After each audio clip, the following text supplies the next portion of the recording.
all about me guiding you and getting your inventory ready with the most practical and usable pieces for your first stage. So now you've decided to start your own staging business. And whether you have been staging or you're just newly getting into it, you're now at the point where you're thinking of purchasing some items for yourself. And I have to tell you, there are a few steps to take into consideration. First thing being, you need to have a set budget for yourself. And this budget is really just going to guide you in identifying which stores to shop from and what quality pieces you're going to need for your stages. Now, I'm going to be honest with you. When it comes to home staging, you do not need to have the highest quality of furniture. It should look good and be reasonably priced. You do not want to be spending a lot of money on pieces that you could be getting the same look for a less price. I started my company over 16 years ago, and for the first few years, I was renting furniture from various rental companies, and I was content with that until I started to build my clientele to a point where I needed to have my own pieces available to me when I needed them. There were certain challenges that would come up when you are renting from places because you might have a certain design that you're working with, and those pieces of furniture are not always available to you, or the upkeep might be not to your standards. So when you own your own inventory, there is a peace of mind for you and your client that these pieces are yours and that you're not getting it from a third party. They actually think of that as a bonus because when you tell them, I own my own inventory, they look at you as being more professional, more committed, and just more serious about what you do because now you hold contents that belong to this company that you're going to be staging their homes with. So first things first, let's establish a budget. Today's video is all about pricing and how many and what you need for you to have a complete first set for your first project. So the average home is gonna have either a living room or a great room. And let's start with that. First most substantial piece that you need is a sofa piece. And when you're shopping around for a sofa,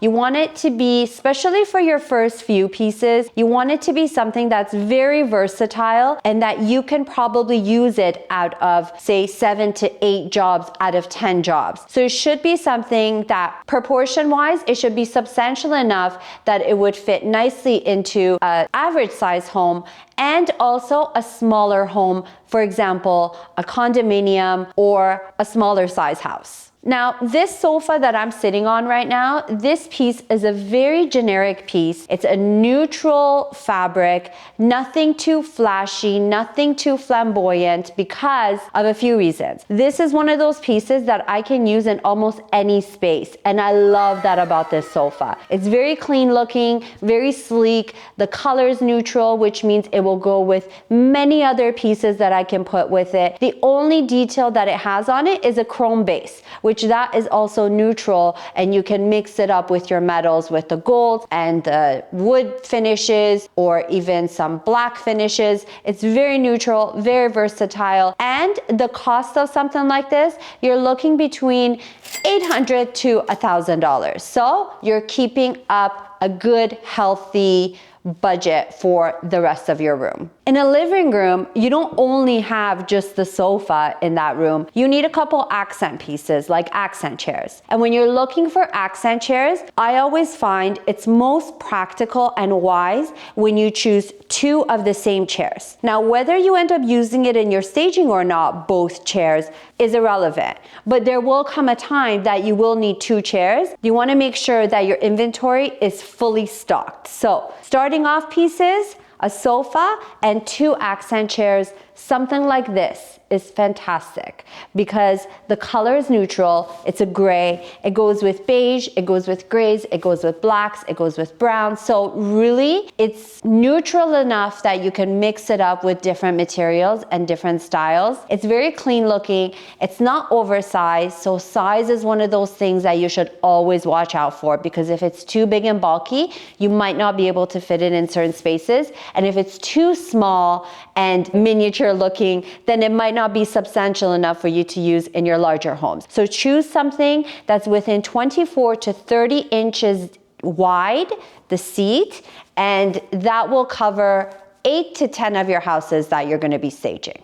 The other thing that you should consider is the overall design when you're choosing your pieces. So if you're choosing a contemporary sofa as one of your first pieces for your inventory, make sure your accent chairs are cohesive with that piece, because chances are you're going to be using them together many, many times. So if you're going contemporary, kind of keep everything kind of contemporary, mix it up a little, but not too much. Don't go with a traditional sofa and then use modern or contemporary chairs. So make sure they flow very nicely together. And lastly, getting to the price. A chair like this will cost you between $400 to $500. And that means you need 2 of them. So you're looking anywhere between $800 to $1,000 for a set of accent chairs. And that should be your minimum.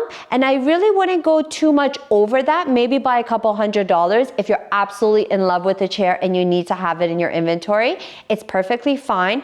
But don't go spending $1,500 on each chair, because it's going to take a long time for you to make that money back. We still need a few more pieces to finish off our living room, and one of those pieces is a coffee table. A coffee table is one of my favorite pieces to style with because you can really be creative and fun with your coffee table. Now, given that you're just starting your inventory, you want to have size and shape in consideration when you're shopping for a coffee table, because it should be something that's versatile enough that you can pretty much use it in any space. So something of a round shape or a rectangle shape is always wise. I find that my square coffee tables get used the least amount compared to my other pieces, because a square shape is not very forgiving and it needs to have the right setting to be in order for it to look proportionate with the room. So a small round, a linear rectangle, something between 24-inch by 30 to 36 length is good in a rectangle. For a round piece, I would go around 30-inch to 36-inch round is very reasonable, and you can use that in a space like this or a condo and it will look fantastic. When it comes to your finishes, stay neutral. Black finishes, silver finishes, wood finishes are all fine.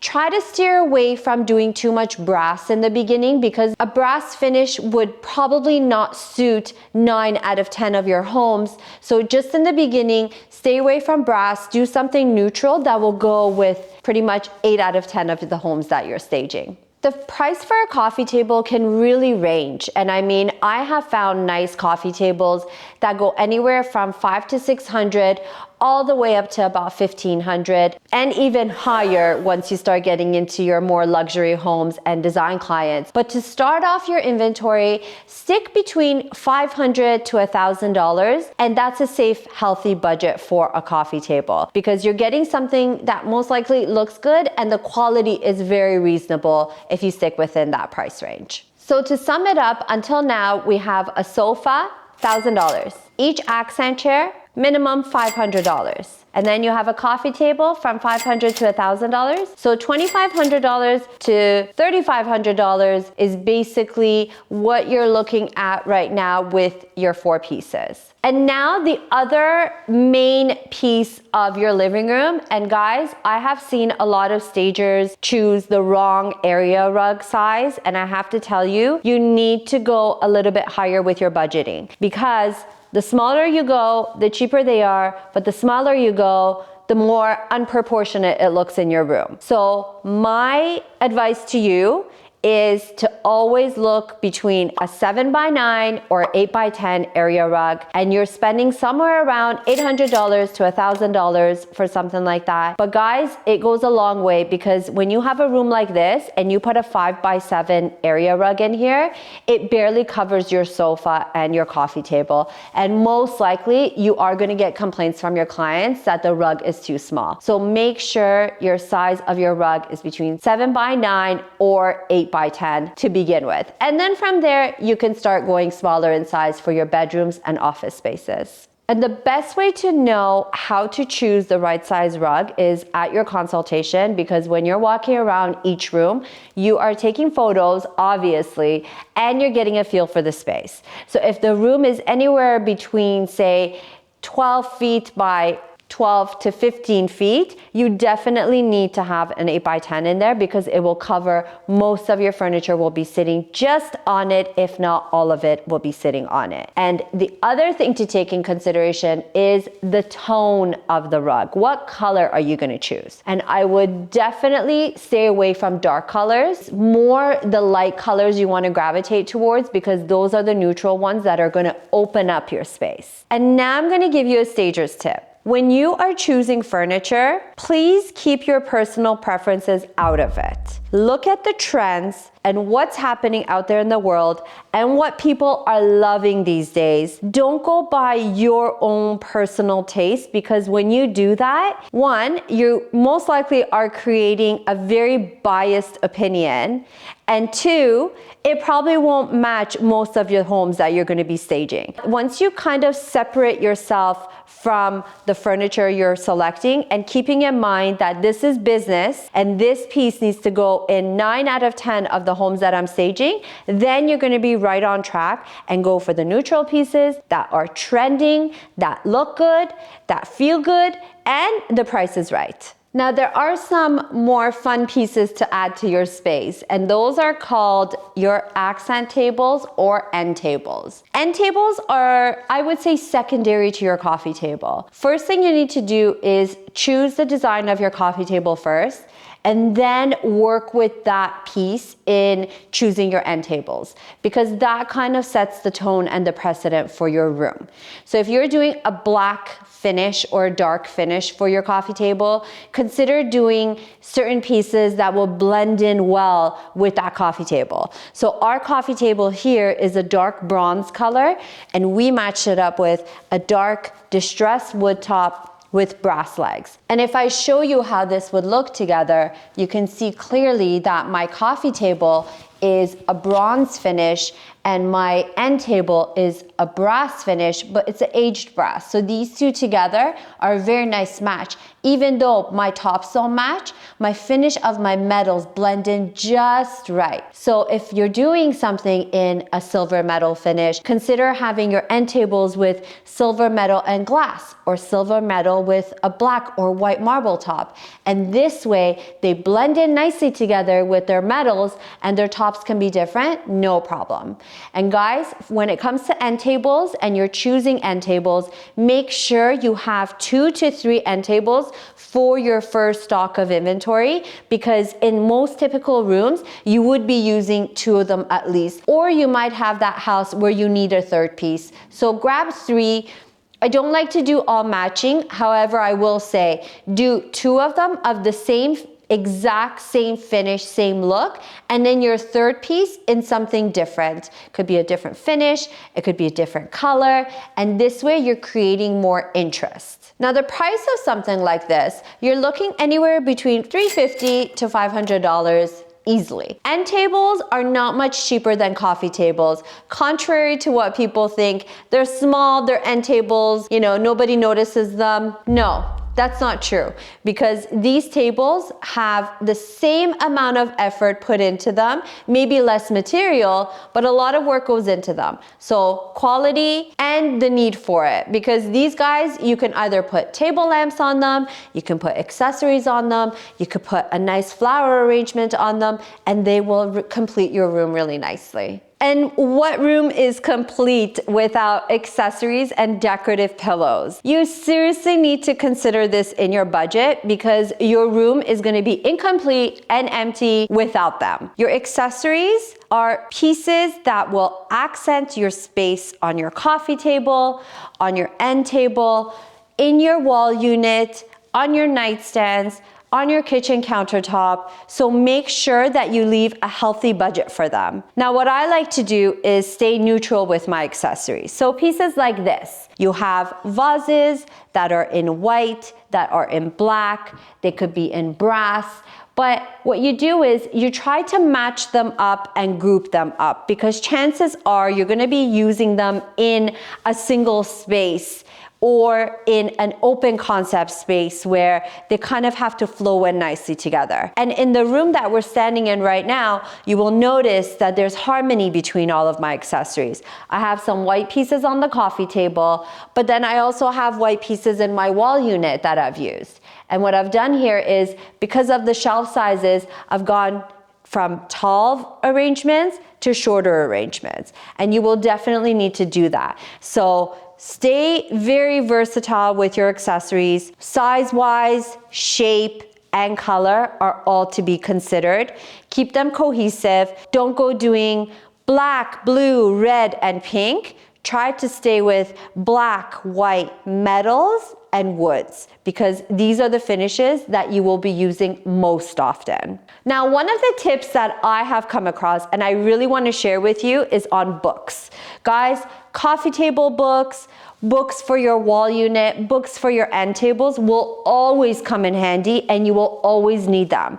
So instead of going to a superstore and grabbing books and spending a lot of money, consider going to thrift stores around you, because those are the places that people take their old books and you go in and you find perfectly healthy books that look fantastic and they would suit your space. Now, two things I would consider here. One, if the size of the book is great, go for it. If the cover is not great, you can cover it up with wallpaper, other colored paper in black, white, or gold, or you can just take off the cover and use the book cover itself if it's a decent color. So books should definitely be in your inventory, and don't go splurging on them. Splurge on other things, don't splurge on the books, because you don't need to. So if I were to budget a room like this for you, I have accessories on this side, couple of floral arrangements, I have accessories on this side, books, and everything in between. I have accessories on my coffee table, and I have some accessories on my end table. And between all of these, I would say it would be healthy to set a budget of between, I would say $600 to $1,000 just for this room itself. I love to shop from HomeSense Canada, and this is HomeSense in Canada. In the States, it's called Home Goods, and they are sister companies, carry very similar pieces, and this is where you will find beautiful arrangements, beautiful pieces for very reasonably priced, and it will not break your heart if they break, because in staging, things happen, people come in, it might drop on the floor and break, so you don't want to be spending an arm and a leg, but consider per room, the amount of accessories you need is between $500 up to $1,000. You're definitely safe. And now the fun part. It's a pillow party, guys. Decorative pillows take your room a long way. Unless you're doing something very minimalistic and very modern, I probably wouldn't do too many decorative pillows, but most of our projects are warm and welcoming because of these guys. And I love to use my decorative pillows because it really brings a sense of hominess into the space. So definitely leave a budget for your decorative pillows. On each sofa, I like to do between 4 to 5 pillows. You don't need to do more than that because that's just overcrowding. On your accent chairs, you can opt to use them or not. Sometimes we do, sometimes we don't, depending on the space, depending on the overall aesthetics. But each of these bad boys go anywhere between $20 to $50 per pillow. And this is again from HomeSense Canada. HomeSense Canada has amazing fabrics, great quality because they come from different manufacturers into this one store where you have access to everything. So try to go for something that's filled with feather. Do not go with the synthetic fills because you cannot karate chop. And when it comes to the colors and finishes, try to stick with some color scheme that's harmonious with each other. Either you go into the beige and browns and neutrals and whites, or you go into the whites and grays and bring in some black accents or different color accents. Now here's where it gets fun, because if you love color or you know your client likes color,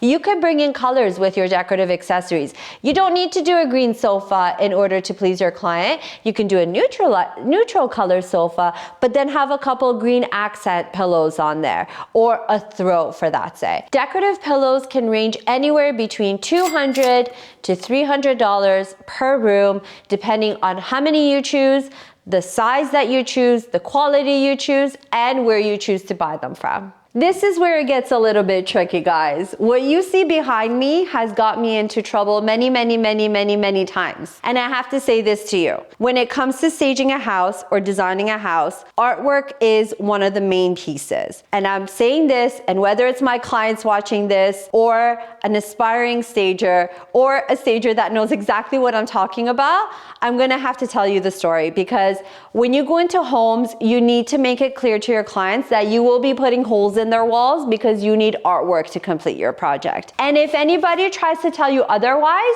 you let them know that their staging is going to be compromised if there is no artwork. Now, imagine a room like this you're standing in and there's white walls and you don't have any art to show. Well, this doesn't create a vibe. This doesn't bring in any warmth. So you need to dress up your walls just like you do your floors and your wall units. So what I'm going to say to you as a friendly advice is to get really small nails with the hangers and the hook, and just choose the smallest one that's obviously a good size for your piece that you're using. You don't want to use something too small for your piece, but make sure you're not drilling too many holes. Make sure you're not using a drill unless it's something super heavy and you do have permission from your client. But when it comes to artwork, make it known loud and clear.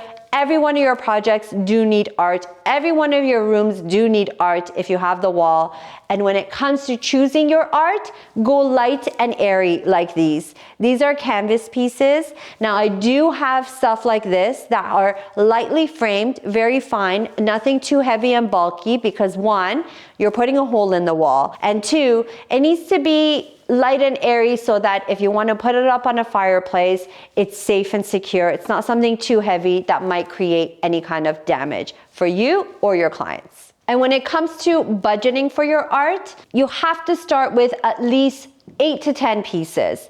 And when I say 8 to 10 pieces, a piece like this is a good size for this wall. This one over here is about 36 by 36, and I have 2 of these. So what you might want to consider is matching up a couple of your pieces, because you might need that for a room, or to create a flow between this wall and the wall beside it. So matching pieces are nice, and individual pieces are fantastic too. So do a variety of different sizes. Try to keep the colors a little bit harmonious between all of them so that they flow nicely in your house, and don't break your bank. Artwork comes in a lot of different shapes and sizes, and my recommendation is to have a few pieces that are between 24 to 36 inches, but also have 1 or 2 pieces that are oversized like this, because you will come across homes where they have one long wall, and instead of creating holes all over the place or making the space look too busy,